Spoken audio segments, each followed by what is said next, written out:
Good evening, folks. It's Greg here at Fisherman's Headquarters, taking a stroll up here on the beach, Mid-Island Surf, to kick off the 2025 spring LBI fishing forecast. This is my first one of the year. Thanks for checking in. It's a beautiful afternoon. It's Friday, March 7th. Just wanted to get this in before the end of the day here. I've been kind of jammed up, wanted to get a report to you guys earlier. But I want to share a little update here in the first week of the first week of the spring fishing front. I've actually had surprisingly strong fishing taking place in the local waters. Most of the time this part of the season, you'll see good fishing taking place in the rivers and tributaries.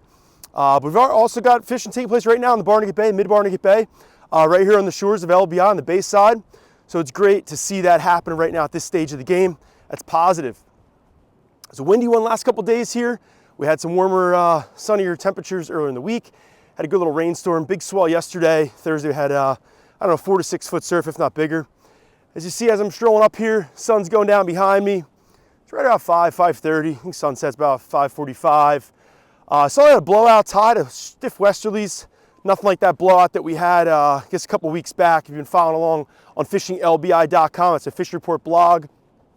You will see I threw up a pretty detailed post in regards to the blowout. If you're not familiar with what happens when we have a strong westerly, and in that case, a very extreme westerly, you should check that out and see that. I can also share, I did a little thing on the tariffs coming out. The news has been bubbling with tariff talk. So if you're looking for a little information in regards to tariff talk and fishing tackle, check that out, fishinglbi.com.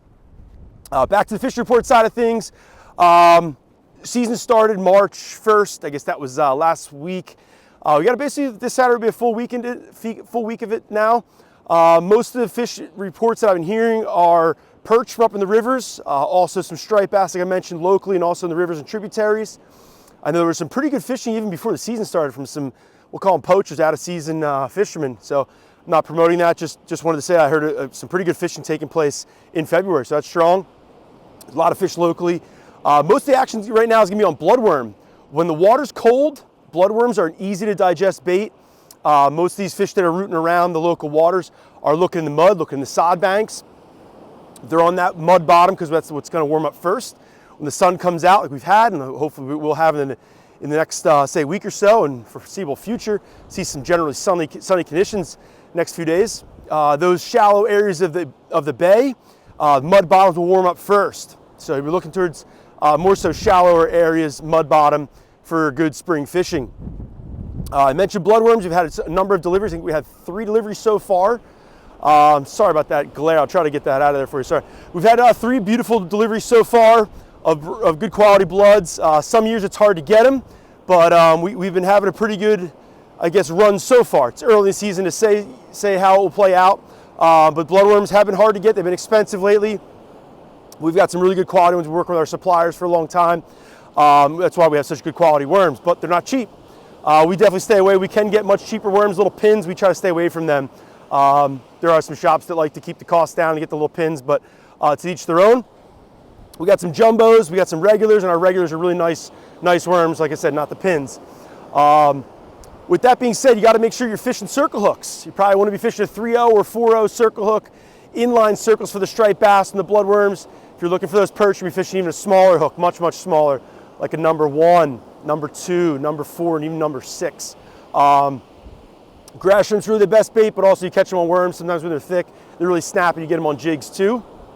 As you see behind me, as I'm walking on the beach, there is a massive beach here in Ship Bottom. That's Ship Bottom Water Tower right behind me, sunset there. Massive beach. With that bigger swell that we had, definitely pushed a little sand around. There was some big surf yesterday.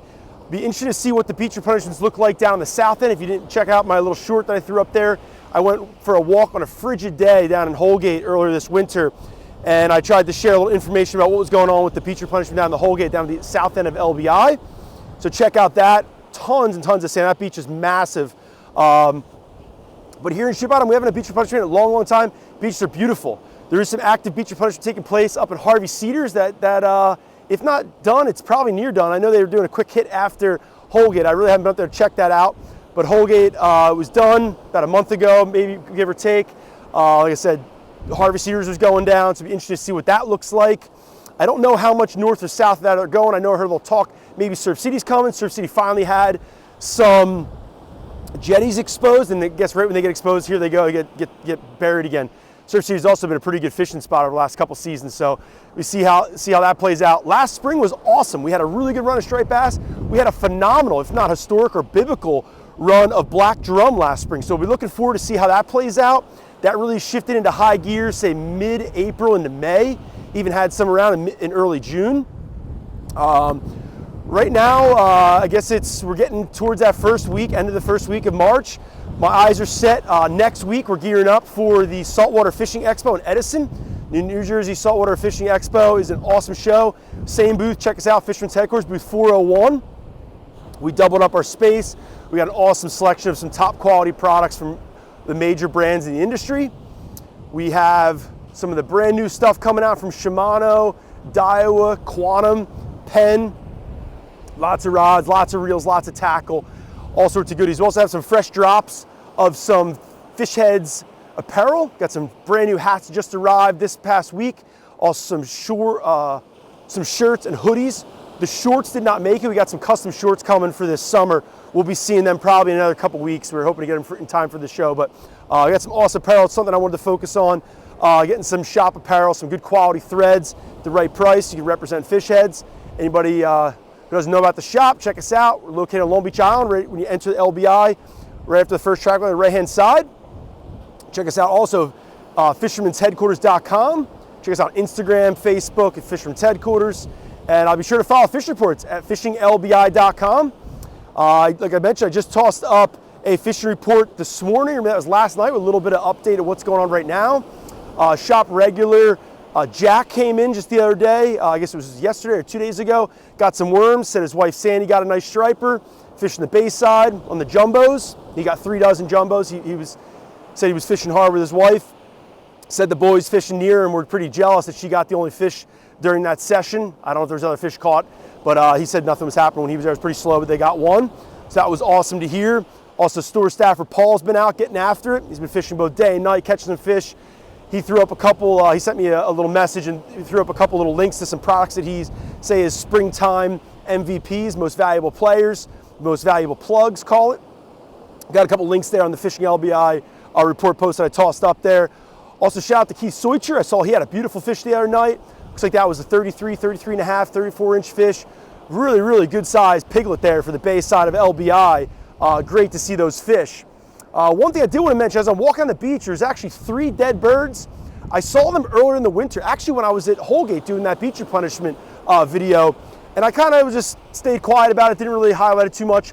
And then when I did I took a couple pictures of the blowout low tide on the bayside, I saw some more dead birds, some ducks and also gulls. I'm not an expert on the whole bird front, but it definitely didn't seem usual to me. Some people were online saying it was normal, it wasn't normal, the avian flu, bird flu. It does seem like there's confirmed, say, issues in the area, so anybody who's walking their dogs on the beach, be on the lookout for that. I just walked past 3 here in Ship Bottom. I know on the bayside, I'm down at Brant Beach, the bayside there, one or two of the parks I went to, I saw some dead birds there.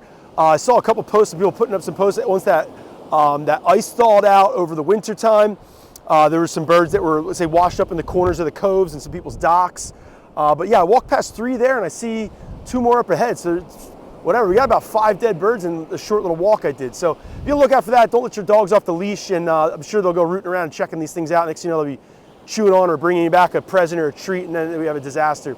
But once again, it's Gregor Fisherman's Headquarters. Stoked to get this first report down for you guys. I apologize for the delay. I've been had a number of plans over the wintertime to do some things, and kind of time got away from me. Apologize for that. But hopefully you stop in Fisherman's Headquarters, get geared up for the spring season. Got lots of reel service going down. If you're trying to drop off a reel right now, it's the wrong time to do it. Super backed up. Everything's coming in. We're also getting them turned around. Steve-O and Frankie are cranking them out. If anybody's not aware, Fisherman's Headquarters is a rod and reel full service tackle shop. We got equipment repair services for both Van Staal and Penn reels, both factory authorized. Probably one of the only factory authorized service repair centers in the region. I think we're the exclusive in New Jersey. I know there's a couple other ones, Van Staal elsewhere, but we'll get you set up, you know, get you geared up, and we can also help you out once you have a problem. Everything breaks, no matter how much it is, a $100 reel or a $1,000 reel, everything needs service. Maintenance matters, so we get you covered, setting you up, getting you geared up, and getting fish, getting quality gear, but also when you have problems, we make sure we can solve those problems for you and keep you on the water. Once again, it's Greg at Fisherman's Headquarters. Have a great day.